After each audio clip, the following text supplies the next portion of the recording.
முதலமைச்சர் தலையில் நங்கு நங்கென்று குட்டு. மு.க. ஸ்டாலின் போட்ட ஒரே போஸ்ட் திணறி போன தாவேகா வட்டாரம். அனைவருக்கும் வணக்கம். தாவேகா அரசின் அடக்குமுறைகள் மற்றும் ஆட்சி அலங்கோலங்களை கண்டித்து தேசிய அளவிலான தி இந்து ஆங்கில நாளிதழின் தலையங்களை சுட்டிக்காட்டி திமுக தலைவர் மு.க. ஸ்டாலின் தனது எக்ஸ் பக்கத்தில் மிக கடுமையாக கண்டனை பதிவொன்றை வெளியிட்டுள்ளார்.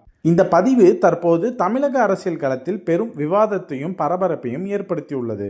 தனது பதிவில் குறிப்பிட்டுள்ள திமுக தலைவர் மு.க. ஸ்டாலின், தாவேகா ஆட்சியில் அலங்கோலங்களை எல்லாம் தொடர்ந்து முன்னெடுக்கப்படும் கைது நடவடிக்கைகள் மட்டும் சரிக்கட்டி மறைத்து விடலாம் என்று தாவேகா அரசு தவறாக எண்ணிக்கொண்டிருக்கிறது.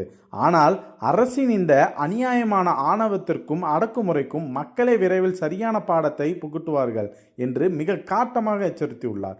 மேலும் இந்தியா முழுவதும் பிரசித்தி பெற்ற தி இந்து ஆங்கில நாளிதழ் வெளியான காரசாரமான தலைப்புகளை மேற்கோள் காட்டி அவர் தேசிய அளவில் வெளியாகும் ஒரு புகழ்பெற்ற பத்திரிகையின் நடுப்பக்கம் தாவேகா முதலமைச்சர் தலையின் நங்கு நங்கென்று குட்டு அரசின் தவறை சுட்டிக்காட்டியிருக்கிறது என்று ஆவேசமாக தெரிவித்துள்ளார்.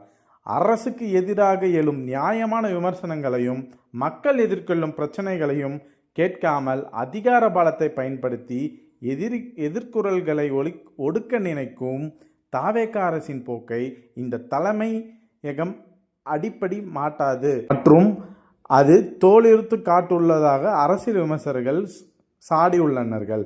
தாவேகா அரசின் செயல்பாடுகளை தேசிய ஊடகமே கடுமையாக சாடியுள்ள நிலையில் அதனை சுட்டிக்காட்டி மு.க. ஸ்டாலின் வெளியிட்டுள்ள இந்த அதிரடி பதிவு சோசியல் மீடியாக்களில் தீயாய் பரவி வருகிறதோடு தாவேகா ஆளுங்கட்சி வட்டாரத்திலும் பெரும் அதிர்வலைகளை உருவாக்கியுள்ளது. மேலும் இது போன்ற காணொலிகளுக்கான எங்கள் யூடியூப் சேனலை சப்ஸ்கிரைப் செய்வோம். நன்றி, வணக்கம்.